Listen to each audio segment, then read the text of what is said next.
it is okay to go to therapy. Just because they've tainted it out there as having mental health issues is a weakness, it is actually a strength in itself. Having mental health issues doesn't mean you are mad.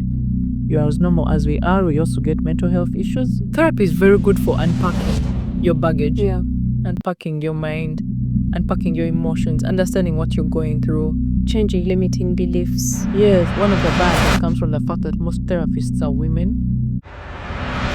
Okay? So you're thinking to yourself, I'm going to show up in a woman's office and undress myself mentally. As a man, they're probably thinking, how can I share caring with my fellow man? Like, why am I opening up my wounds and share with a fellow man? That bit is men are actually so detached from themselves. I've noticed that. Apart from the sports. More recently than ever, I think I have more men reaching out to me telling me about their issues, understandably. And it is becoming more evident that they're dealing with issues. In women retreats are always selling out. Because we've released ourselves. Yes. Certain societal. Yes. Societal lies, and men need to do the same. Even when he's not happy, he has to show that he's happy for his family. Even when he's not, he's not that excited, even when he's not, because when he does not show that, then he's either weak. So as we know recently, and even from our observation over the years, we noticed that there are more men jumping off buildings. I stand to be corrected. But I understand there are more men jumping off buildings, committing suicide. Even this most recent case of a guy at Pioneer Mall. I think he looked down below and realized maybe he should have done something else. He should have gone for oil therapy. Maybe therapy, and not oil therapy, but a certain type of therapy and stuff like that. But even in our society, I've been told to be stoic, to man up, to not express themselves as much, never to be vulnerable, and they store up all these emotions in themselves, and I guess it frustrates them. They probably withdraw, and they lean towards addictive behavior, maybe alcohol, maybe smoking. So it's very absurd to see that men are going through this thing, and these are people we know. They're probably our brothers, work colleagues, our husbands, our friends. So I think we need to release men as society. We've boxed them into that thing. Oh, you don't express how you feel. You don't show vulnerability. You need to man up. Don't talk about your emotions and feelings, and this kind of thing. Yes, I don't know how it has been in your experience, but you. There's a study that was done of the elders. They call the elders, the 70 and above. There was a group home, elders group home, an old group home, and they were taking pictures of women and men. And women were, they were moving, they were excited, but men were moving with these sticks, and their energy was not as an energy rich, as the women, same age, Yes. and then they would always find themselves in the cocoon of men in groups, So these are pictures that were taken,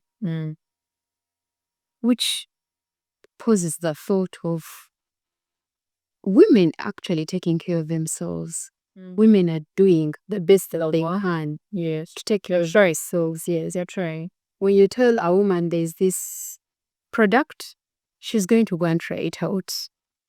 Or she'll find out from friends, have you tried this out? Does this work? Women are always looking after themselves. I remember there's, I think it's you who posted it.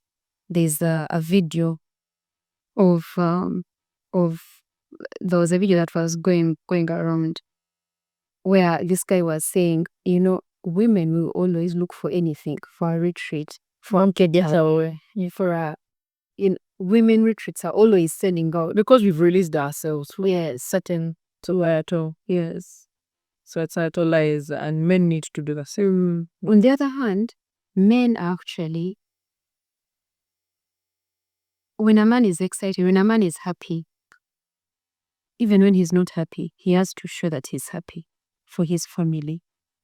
Even when he's not, he's not that excited, even when he's not, because when he does not show that, then he's either weak or he's not showing up as a man. Yes. I know someone who actually told me that. But what do you mean a man is crying?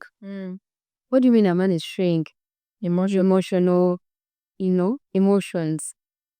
What do you mean? Like, he's a man.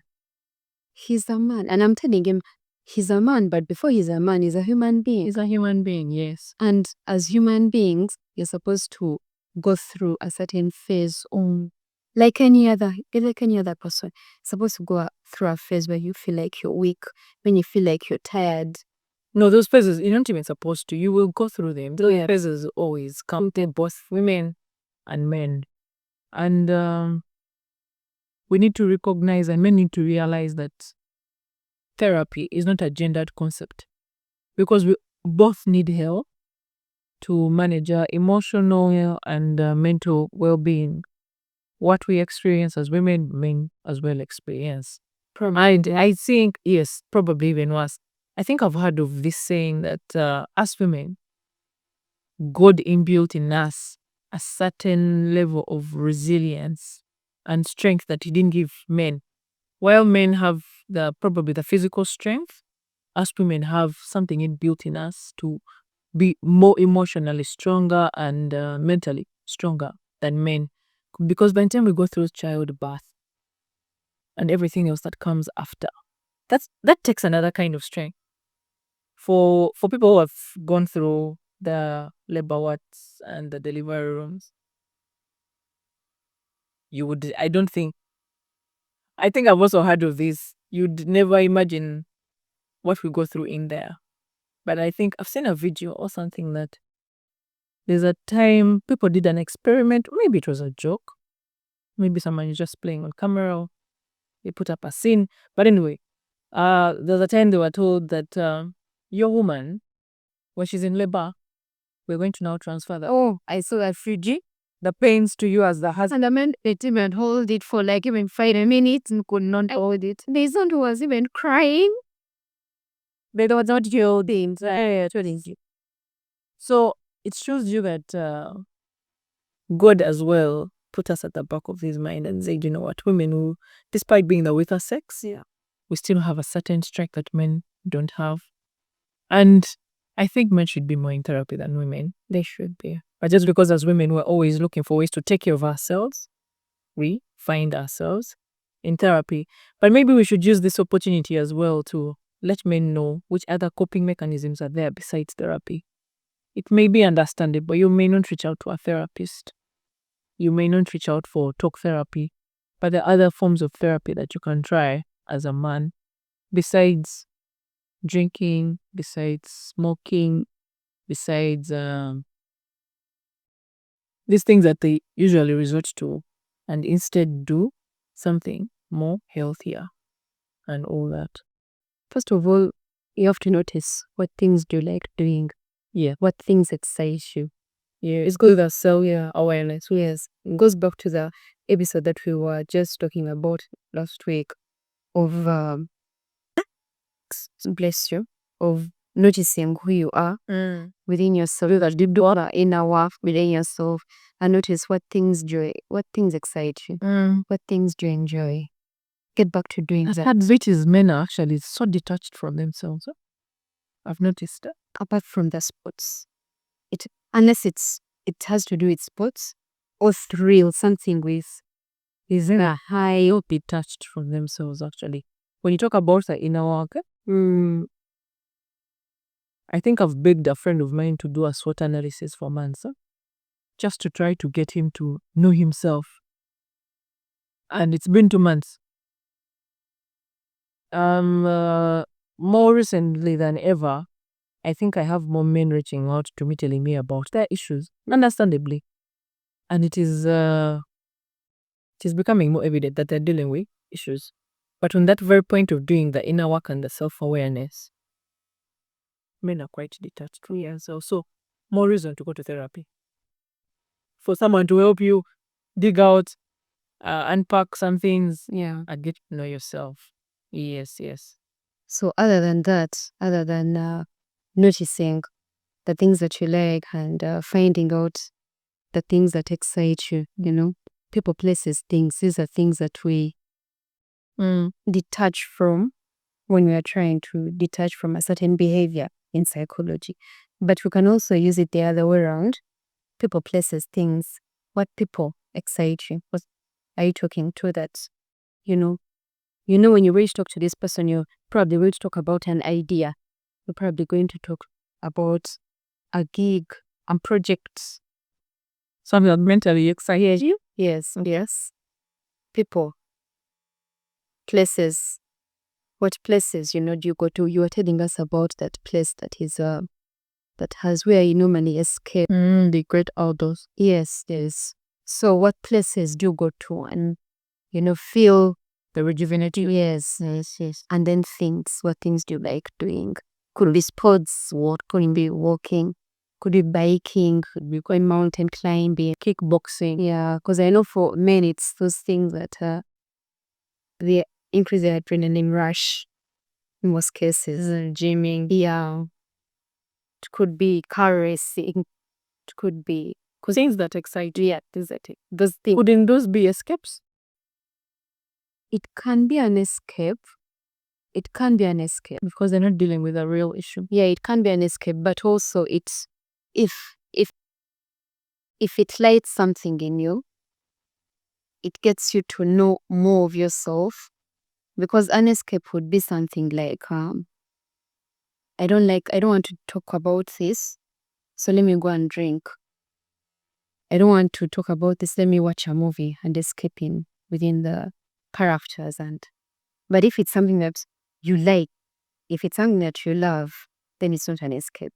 Well, it's actually something it's something that unlocks something in you, pulls out something in you. Yes. And so we need to explore as well, on the other hand, and tell men as well that having these issues is not a sign of weakness in any way. It is not a sign of weakness. It is normal. You're first human beings before you are men. Yeah. And there's ways to deal with what you are going through. You don't have to suffer through it. And so we need to release them from that and also show them the advantages that are in therapy. Therapy is very good for unpacking your baggage, Yeah. unpacking your mind, unpacking your emotions, understanding what you're going through, Changing limiting beliefs. yes. And of course, maybe one of the biases comes from the fact that most therapists are women. Did I say? So you're thinking to yourself, I'm going to show up in a woman's office and undress myself mentally, emotionally. Because the way I stress, how can I be showing up to her? And then if it's a man, they're probably thinking, how can I share with my fellow man? Like, why am I opening up my wounds and share with a fellow man? But we need to let you know that therapy is good for yourself. Like I previously mentioned in one of the episodes, I think 2 episodes ago, that it is for your own good. You want to be a good husband, you want to be a good father, you want to be a good employee, employer. If you are not good as yourself, You can't show. you can't be good at everything else that you're doing. You can't be good at home. You probably just withdraw and not deal with and crash. Yes. You'll probably just burst out at your children, at the wife, at the people at home, instead of dealing with something that you need to deal with. So it is for your own good, for your personal good, that you unpack and deal with the things that you need to deal with. Through therapy, you will learn different coping mechanisms as well, like she has mentioned. You will learn those different ways of dealing with the issues when they come. You know what to do when maybe you're triggered by something at home. You know what to do when you're at work and maybe a boss goes off on you. I think the only emotion I've seen men express really well is anger. The rest, you never really see them expressing their joy. Yeah. You never really see them expressing sadness. You never really see them expressing grief. Yeah. Or just being vulnerable. It's a hard thing to do. And so through therapy, you learn the different coping mechanisms that you need to do so that you can Show up as your best self. Show up as your best self in whatever you need to, but also be able to deal with things and build resilience against the different stresses that you may be faced with. For me, I think that is something that is major. The other thing that you need to note about therapy, it is the cheapest, or it is one of the cheapest things you can do to deal with the issues that you're struggling with. Like we've mentioned over and over again, that when we are stressed out, it's not just mental, it becomes physical with time. Those stored emotions become physical. The stored anger, the stored whatever it may be, grief, emotions, yes, it gets into your system and affects you. So like I said some time back, would you rather pay for therapy? Would you rather go for therapy? Would you rather open up to someone now? Or pay a disease, pay for that injury, for an operation, for surgery, for stroke, you'll be put down completely for the heart stroke and the heart attacks that you may get later. Which of these two is a better cost to actually deal with? For us, we believe therapy and the self-care that we're telling you to take care of yourself in ways you can, the coping mechanisms, these are all cheaper options of therapy than dealing with a much more expensive therapy later on, because you probably missed out on these, or taken them for granted, decided to be addicted, rehab, hospital, and eventually loss and death of yourself. So we need to look at all those. We need to weigh all those options. The cost is really something that you need to look at.